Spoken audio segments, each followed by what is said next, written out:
Corona संक्रमण के प्रसार की मजबूरी के चलते इस बार पाबंदियों के साए में चुनाव होने हैं, लेकिन तकनीक के प्रयोग ने छोटे दलों के जोखिम को बढ़ा दिया है।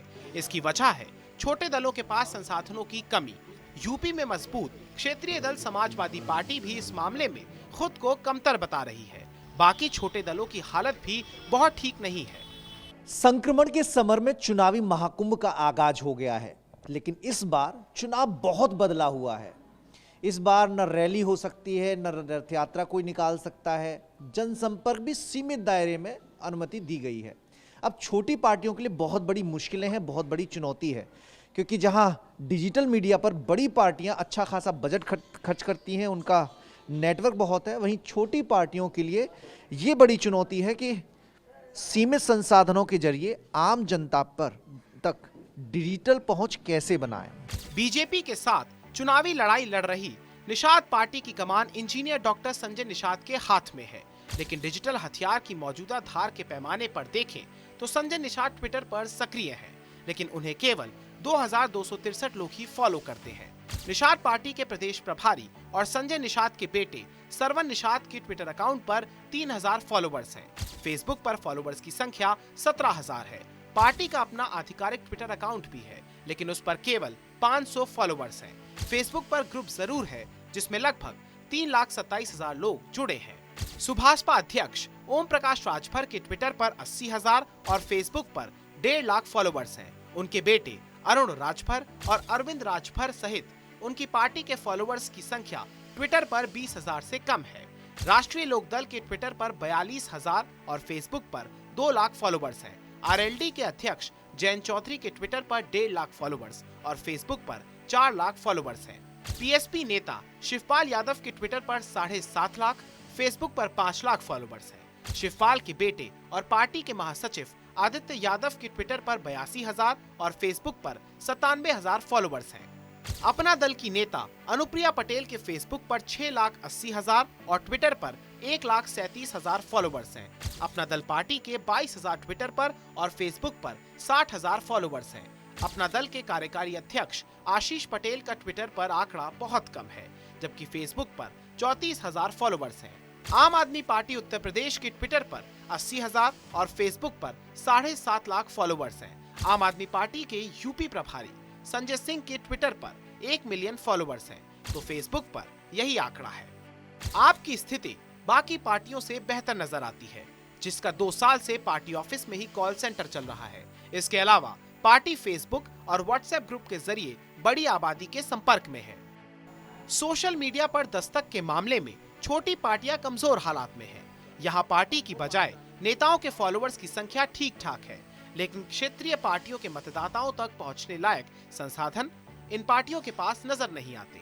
मॉल एवेन्यू में अपने सरकारी आवास से सोशल वॉर रूम चला रहे संजय निषाद ने डिजिटल मीडिया पर कमजोर हालात को मजबूत करने के लिए अब कमान खुद संभाल ली है। अब तक ट्विटर और फेसबुक तक ही सीमित रहने वाले निषाद ने अब सभी प्लेटफॉर्म पर अपने अकाउंट बनाने का फैसला किया है। साथ ही अब लोगों से लाइव बातचीत के लिए एजेंसी की भी सहायता ली जा रही है, तो व्हाट्सएप और फोन के जरिए अपने क्षेत्र की जनता से जुड़ने की कवायद भी शुरू हो गई है। तो ये निषाद पार्टी का सोशल वार रूम है, जो एक अहम अस्त्र की तरह काम करेगा। पहले रैलियों में लोग थैली खर्च करके बुला लेते थे, आधा घंटा पढ़ा देते चले जाते थे, लेकिन मैं तो धन्यवाद दूंगा चुनाव आयोग को, उन्होंने एक निर्देश जारी किया। हर गांव मोबाइल है, हर गांव में एक ही अध्यक्ष बनाया जाता था ना, अब तो कम से कम सब जिसके पास मोबाइल है वो सब अध्यक्ष हो गए और सबके पास एक निश्चित इन्फॉर्मेशन होगा। अब कम से कम एक लगभग एक घर में नहीं है, 10 घर 5 घर में एक मोबाइल है, तो उसके सहारे कम से लोग सही जानेंगे और वो बात जानेंगे जो चुनाव आयोग द्वारा फिल्टर होगा, जो संविधान सम्मत होगा। पीएसपी नेता शिवपाल यादव कहते हैं कि हम डिजिटल संसाधन के मामलों में कमजोर हैं, लेकिन सपा का साथ मिलने से हम अपने आप को मजबूत करेंगे। पीएसपी में अभी सोशल मीडिया को लेकर कोई वॉर रूम जैसी व्यवस्था नहीं है। शिवपाल और उनके बेटे को छोड़ दिया जाए तो उनकी पार्टी और बाकी नेताओं की सोशल मीडिया पर पकड़ कमजोर है। हालांकि अब रणनीति बनाकर उसे मजबूत करने की कवायद तेज की जा रही है। इसके लिए बाहरी एजेंसी का भी सहारा लेने पर मंथन चल रहा है। कोविड के दौर में नए तरह का चुनाव और क्या है तैयारी छोटे दलों की, वो जानने समझने की कोशिश इस बार प्रगतिशील समाजवादी पार्टी के दफ्तर से। हालांकि गठबंधन समाजवादी पार्टी के साथ है, लेकिन अपनी सीटों पर भी चुनाव लड़ना है, उसके लिए बहुत जरूरी है जनता तक पहुंचना। और जनता तक पहुंचेंगे कैसे, वो जान लेते हैं। भारतीय जनता पार्टी को हटाने के लिए अब हम फिर से जो हमारा पुराना दल था और बड़ा दल है, तो उसमें हम लोग अब शामिल हो गए, गठबंधन कर लिया है। तब तो बड़ा दल में शामिल हो गए हैं, अब कोई दिक्कत नहीं है। राष्ट्रीय लोकदल भी उसी हालात में है। हालांकि एक सोशल वॉर रूम रालौत का भी बनाया गया है, लेकिन तैयारी के लिहाज से अभी वो बहुत पीछे है।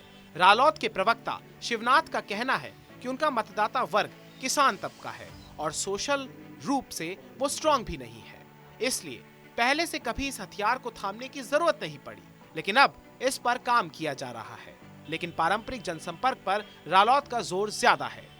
प्रदेश का किसान वर्ग, मजदूर वर्ग और कामगार, ये सब मैं समझता हूँ कि राष्ट्रीय लोकदल के नाम से और लोगों से भली भांति परिचित हैं और इनका भी सोशल मीडिया से कोई ताल्लुक नहीं रहता है, क्योंकि किसान अपनी खेती में लगा हुआ है, मजदूर अपनी मजदूरी में लगा हुआ है, कामगार अपने काम में लगा हुआ है, तो उसके पास सोशल मीडिया की फुर्सत नहीं है। सोशल मीडिया पढ़े लिखों का खेल है और ये शहरों में चलता है। राष्ट्रीय लोकदल गाँवों और किसानों की पार्टी है, पहुंच पूरी तौर से है। हमारा सोशल मीडिया पर माननीय जयंत चौधरी के वीडियोस पड़े हुए हैं, उनके भाषण पड़े हुए हैं, रैलीज पड़ी हुई हैं, ये सब कुछ है। लोग देख रहे हैं, रिस्पांस भी कर रहे हैं, उसकी बातचीत भी हो रही है। अपना दल भी अपने जनाधार वाले इलाकों में मतदाताओं से संपर्क करने को कॉल सेंटर का सहारा ले रहा है, लेकिन सीमित संसाधन से इसकी भी रफ्तार सुस्त है। ओम प्रकाश राजभर की पार्टी सुभाषपा तो इसमें एकदम पीछे है और अब अपनी मजबूत पकड़ बनाने के लिए सुभाषपा सोशल वॉर रूम की तरफ बढ़ रही है, तो पार्टी के नेताओं को भी सोशल मीडिया पर आने को कहा गया है। इसके उलट बीजेपी का ढांचा बेहद मजबूत नजर आता है। प्रदेश कार्यालय से लेकर जिला कार्यालय तक वीडियो कॉन्फ्रेंसिंग की सुविधा है। इसके अलावा सरकारी योजनाओं के 15 करोड़ लाभार्थियों तक पहुंच बनाने के लिए कॉल सेंटर चल रहा है। 100 एलईडी वैन जिलों में चल रही है, जिनमें बीजेपी का प्रचार प्रसार हो रहा है। इसके अलावा 3 लाख व्हाट्सएप ग्रुप भी बीजेपी के चल रहे हैं। कांग्रेस और समाजवादी पार्टी भी इस मामले में बीजेपी के मुकाबले तो नहीं, लेकिन बाकी दलों से बेहतर हालत में दिखते हैं। सोशल मीडिया के एक्सपर्ट अनूप बताते हैं कि नए तरह के इस चुनाव में बीजेपी के मुकाबले बाकी छोटे दल बहुत पिछड़ रहे हैं। आज की डेट में जो सबसे बड़ी प्रॉब्लम है कि जिनके पास इंफ्रास्ट्रक्चर सपोर्ट नहीं है, जिनके पास डिवाइसेस नहीं है, जिनके पास इंटरनेट बैंडविड्थ कनेक्टिविटीज़ नहीं है, तो ऐसे में इन लोगों को ये नहीं दिशा और दशा तय नहीं कर पा रहे हैं कि कहाँ पे एग्जैक्टली हमको किस तरीके से अप्रोच करना है, क्या करना है। तो मोस्टली सब कंफ्यूज्ड हैं, कुछ डरे हुए हैं, कुछ हताश हैं कि कैसे हम कर पाएंगे। इस बार वर्चुअल दम पर सरकार बनाने की कवायद चल रही है और डिजिटल वर्ल्ड की मजबूती ही सत्ता तक पहुंचने का रास्ता साफ करेगी। अब कौन सी पार्टी तकनीक का सहारा लेकर जनता तक कैसे अपनी बात पहुंचा पाती है, ये तस्वीर भी जल्द साफ हो जाएगी।